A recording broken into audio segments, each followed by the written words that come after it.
Good morning, everyone.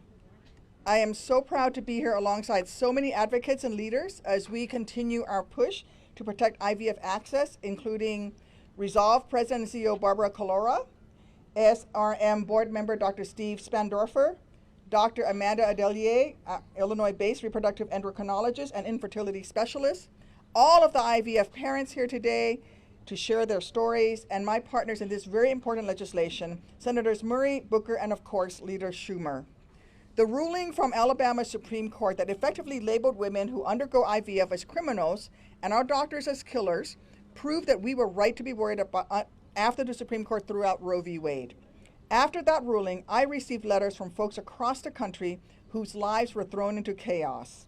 I read about service members anxious that they might get transferred to a base in a red state, a decision that would be out of their control, but might force them to choose between their service to our nation and their hopes for a family. And by the way, happy Women in Military Service Day. Today, by the way, Women Veterans Day, yep. I heard from a woman suffering from endometriosis who needed IVF to conceive and who was outraged that a majority male court, whose members might not even be able to tell you a single symptom of her disease, were trying to stop others like her from becoming moms. And I thought about my own experience. After a decade post-combat of struggling with infertility, I was only able to have my two beautiful, silly little girls through the miracle of IVF. Look, my battle with infertility was one of the most heartbreaking struggles of my life. My miscarriage more painful than any wound I earned in Iraq. So excuse me if I took it personally when the same Republicans who rely on NRA blood money to get elected suggested that women like me are committing acts akin to murder, when all we're trying to do is create life and not to have to suffer through more miscarriages. After the Alabama ruling, I went to the Senate floor and begged my GOP colleagues to help pass my bill to enshrine into law the simple standard that no doctor or hopeful parent could be criminalized for IVF. Despite claiming to support IVF, Republicans blocked it. What we experienced last month from Republicans, though, may have been the most cynical of all. Senators Cruz and Senator Britt introduced their so-called IVF Protection Act, complete misnomer, a bill that would absolutely do nothing to protect access to IVF.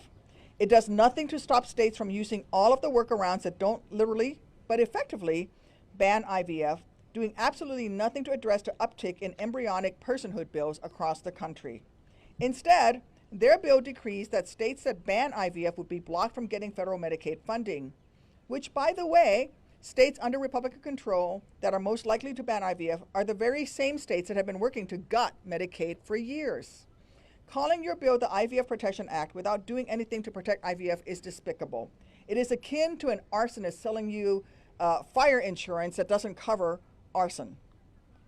If Republicans really want to support IVF like they claim, and they're campaigning on, they'll help pass our Right to IVF Act tomorrow. Our pro-family, pro-freedom bill would protect access to IVF, expand IVF coverage for veterans, and make it easier to afford fertility care. These are real solutions that would help tens of thousands of Americans every year build the families of their dreams. My Republican colleagues, I tell you, it should be simple. If you support IVF, then support our Right to IVF Act. Thank you.